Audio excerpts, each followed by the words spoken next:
For us to see the world around us, light enters the front of the eye and passes through the vitreous before it's focused on the retina.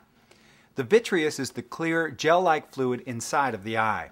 The retina is the light-sensitive tissue lining the back of the eye. Frequently, tiny clumps of cells form inside the gel-like vitreous. The shadows these clumps cast on the retina are what we perceive as floaters. They can appear as dots, circles, lines, clouds, or cobwebs in the field of vision. Floaters are more common as we reach middle age, a time in our life when the vitreous gel can start to thicken and shrink, forming clumps or strands. Sometimes the shrinking of the vitreous can create tiny tears in the retina as it pulls away from the wall of the eye. If these tears bleed, new floaters may appear. With flashes, the vitreous gel is rubbing or pulling at the retina, moving it slightly from its normal position lining the back of the eye. Flashes are flashes of light that appear in your vision intermittently and may be noticeable off and on for several weeks to months. Trauma to the eye can often cause floaters and flashes. Also, migraine headaches can cause flashes.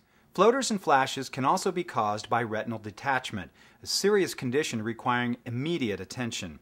Warning signs of a retinal detachment are flashing lights, a sudden appearance of new floaters, shadows in the side or periphery of your vision, or a gray curtain moving across your field of vision. These symptoms don't always mean you're experiencing a retinal detachment, but you should see your ophthalmologist right away.